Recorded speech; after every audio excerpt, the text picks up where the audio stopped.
friends, welcome back to my channel. If you are new here, my name is Dion, and today we are going to be discussing the outfits in the movie Wild Child. Before we get into it, I just want to say thank you for all the love on my last video. It got over 1,000 views in the first day, which is absolutely insane. So thank you guys so much for that. And I just wanted to say that I appreciate that. So if you do like my videos, make sure you subscribe to my channel. I post videos every Thursday. With that, let us get into it.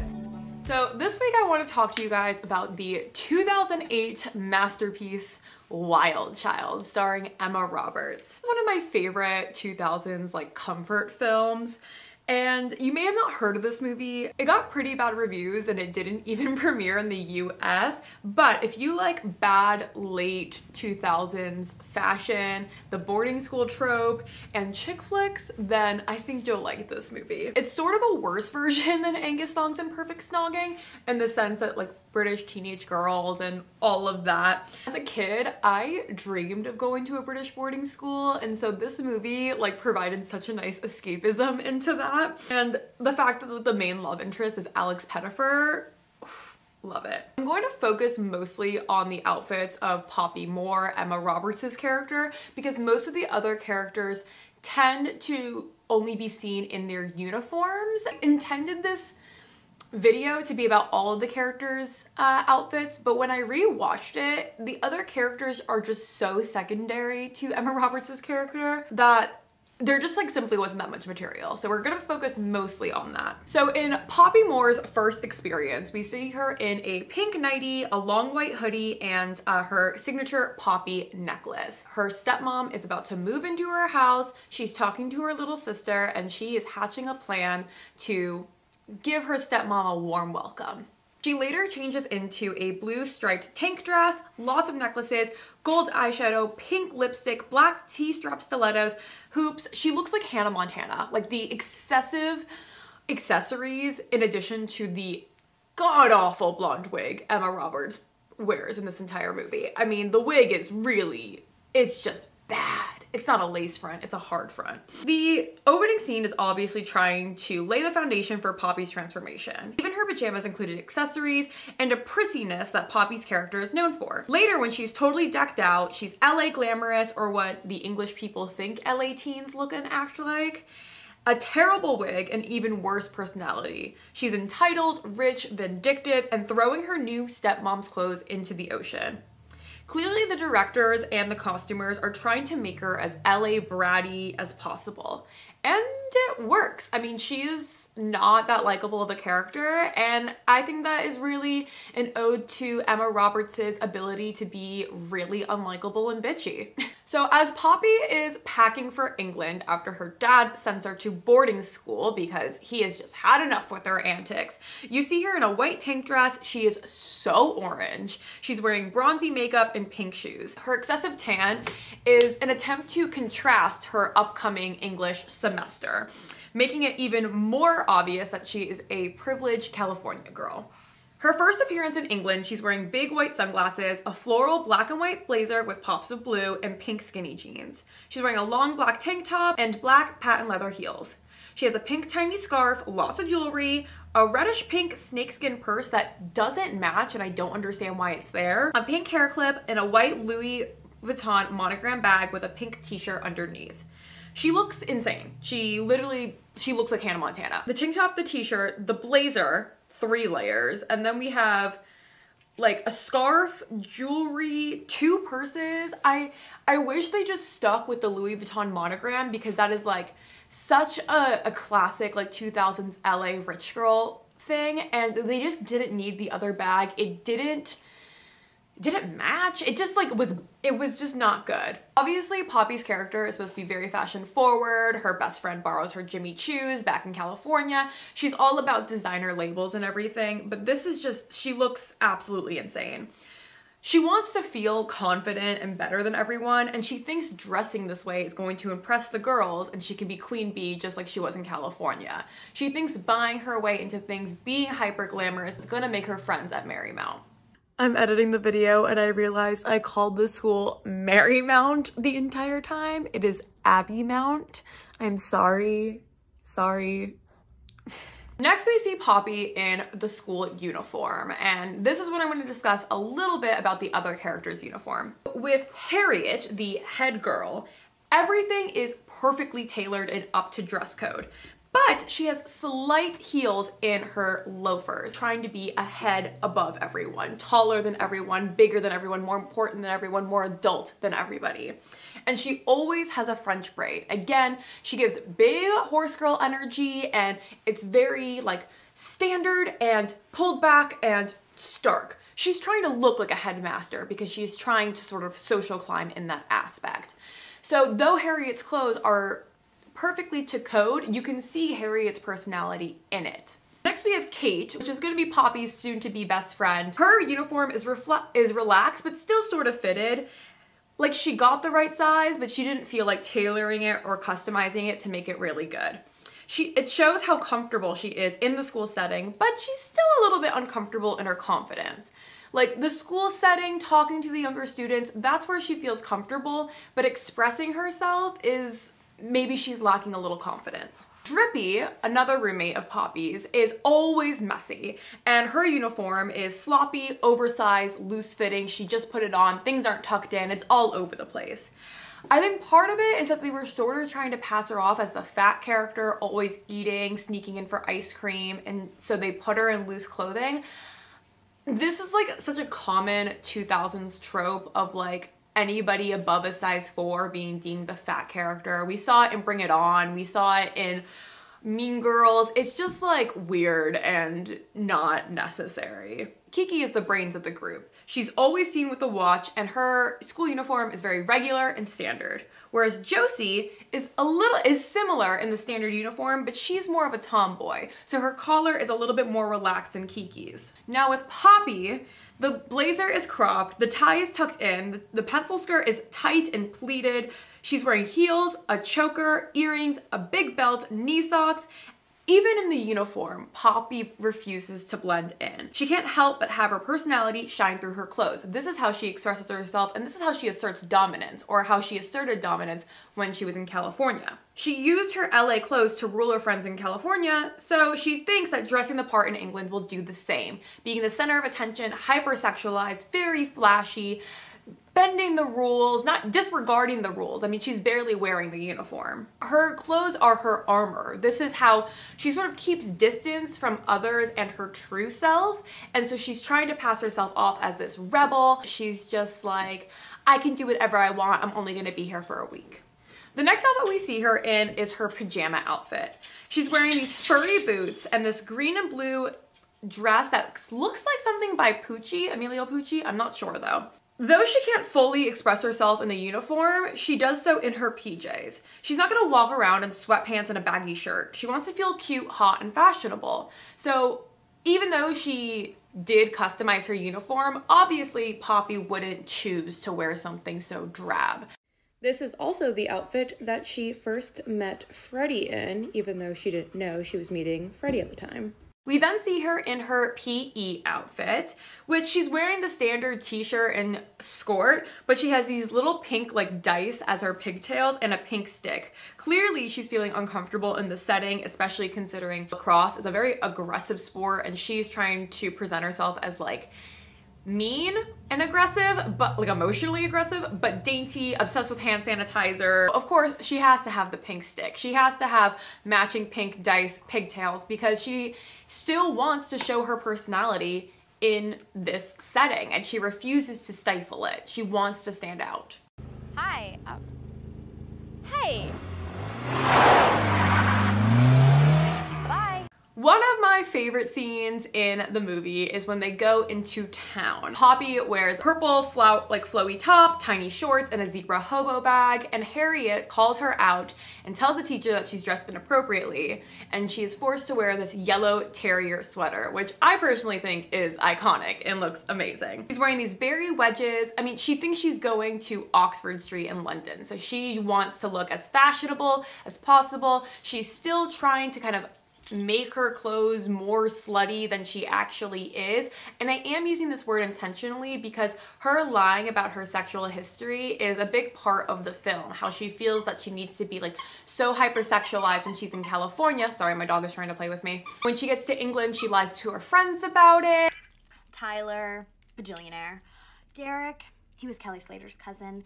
And, oh, Jack, he was all around sick. Christ. And she's trying to be like, I'm super sexy and confident, look at me. And it comes off very transparent, which is intentional. Kate is wearing a leather blazer, dark jeans, a layered necklace, and a low belt. Very Kate. It's standard, it's not, you know, over the top, picking her out of a crowd, but she still looks cute, emulating her secure, but maybe not super confident personality. Drippy is wearing tights, overalls with an aqua cardigan and a gray polka dot top. Classic Drippy, all over the place, and she has no cares about expressing her personality. Kiki, our Scottish girl, is wearing a tartan dress and a blazer. She's the brains of the group, so this sort of academia-inspired outfit makes a lot of sense. And Josie, our tomboy, is wearing cargo pants, a white tank, and a gray hoodie. Again, classic Josie. In town, they go to a charity shop and they have a very classic outfit movie montage, which we love to see. We also see a hair transformation montage. So I mean, this town experience, this town scene really is like just everything that you want in a chick flick. Hair transformation, outfit montage with like cheesy music. Chef's kiss. The theme of the school's social is movie magic. And in this point of the movie, Poppy has been pulling a ton of pranks, and the final nail in the coffin is that she wants to get caught with Freddie, who is the headmistress's son. The plan is for the girls to go into the movie magic social, steal Freddie, and publicly have Poppy kiss Freddie in an attempt to get her expelled. So starting off with Harriet, she overheard Freddie saying that she looks like Keira Knightley. One of her little lackeys told her that Freddie said that, so she decides to go for a Pride and Prejudice inspired look for the movie magic social. She has her lackeys dye these garments with coffee to make them look aged and vintage. She does a hilarious like Keira Knightley impression. Mr. Darcy, what undue pleasure it is to be afforded your company. Hi. You may only call me Mrs. Darcy when you are completely, perfectly, incandescently happy.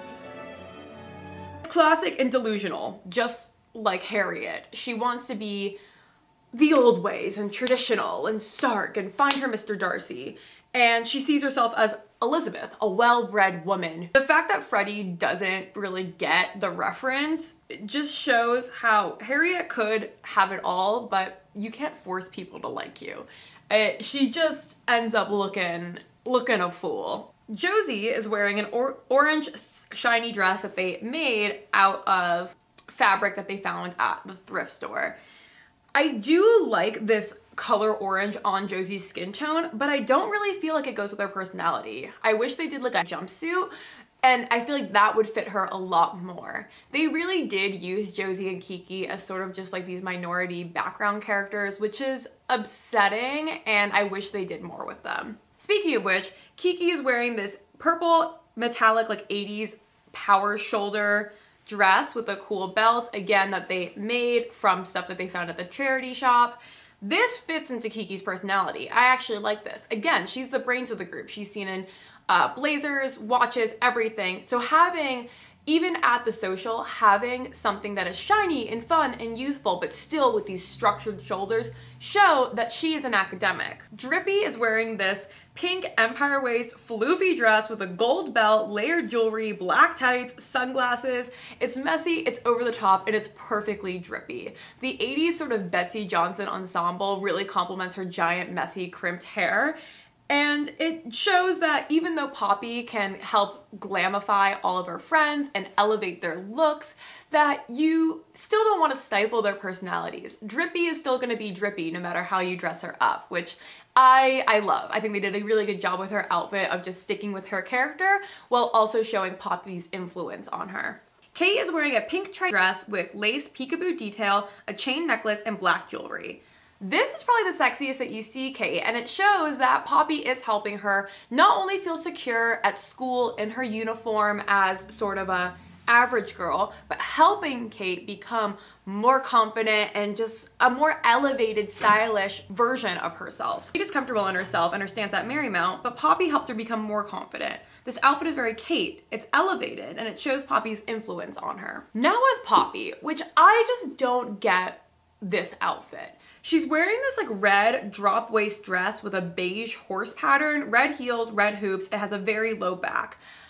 I just don't get this because the point was to impress Freddie. So I don't really understand how beige horse print impresses teenage boys, but maybe, I mean, I never had a boyfriend in high school and maybe that's why, maybe that's what I was missing. But it doesn't make sense for her personality at a dance. This is Poppy. Why is she wearing beige? Why is she wearing something toned down? She has this new hairstyle. Like, I like the accessories, but I feel like this is something Poppy would wear out on the town, not at a dance where she's trying to steal the headmistress's son. I feel like they could have done better with the charity shop clothes and given Poppy some sort of fun 80s gown turned mini dress like they did for Kiki. Poppy wouldn't wear something this casual, especially to impress Freddie. Sure, it's sexy with the low back, but is it? It's just like, it's overall very disappointing. I don't understand this outfit. With the jersey fabric, I feel like Poppy honestly probably looks the worst out of the group. All right, so next Poppy is going on a date with Freddie and they decide to go into town because Freddie doesn't want them to get caught, even though that's Poppy's whole plan. This is when Poppy really makes the shift. Obviously the hair change was the most symbolic shift of leaving her LA fake persona behind and having a more natural hair color, looking like her mom. And even though this is still part of the plan to get her expelled, she's falling for Freddie and she's falling for Marymount. Poppy is wearing this ivory like lacy top with skinny jeans, a black peacoat, and red rose wellies.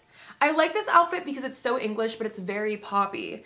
Of course she would have fun like red rose rain boots. She's going on a date. Roses have a little edge, a thorn, which is very Poppy, but it's also flowery and girly and glam. The lacy top shows that she still likes to be fun and flirty, and the peacoat emphasizes that Poppy no longer feels the need to present her clothes first, that she can be well liked and received even in a toned down outfit.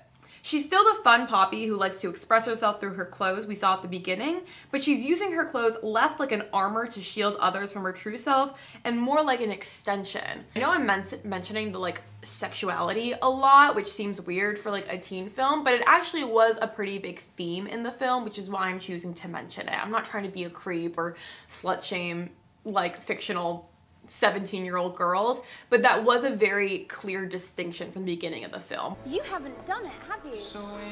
No, I mean, I couldn't admit it back home, so I kind of lied, but I'm a total nun. Welcome to the nunnery. So later, Freddie and the girls find these messages that Poppy wrote weeks ago to her best friend back in LA, revealing that Poppy was only pretending to be friends with the girls and only pretending to like Freddie to get expelled. These messages, however, were a bit altered, which is weird, but her friends don't believe her, and it's from her email because she forgot to log out, even though Drippy reminded her. So on the night of the fire, Poppy goes out on her own and she takes her classic I Love LA lighter and just sort of contemplates by herself. She's wearing this V-neck green striped sweater with a cami underneath and gray sweats, still with her furry boots. Compared to the first PJ outfit, this is way more toned down and relaxed, and you can see that she's starting to feel more at home at Marymount. More relaxed and feels like she doesn't have to perform as much, but she still keeps her LA personality in the furry boots. This PJ outfit symbolizes Poppy not conforming to Marymount, but becoming a part of it, one of the girls. So after the fire and Poppy saves Drippy, they're gonna host an honor trial in front of the entire school to determine Poppy's fate. When Poppy goes to beg the headmistress for mercy, she has her regular uniform on. She's wearing flats, a long blazer, a tight tie, long skirt, and you can't even see the Poppy necklace.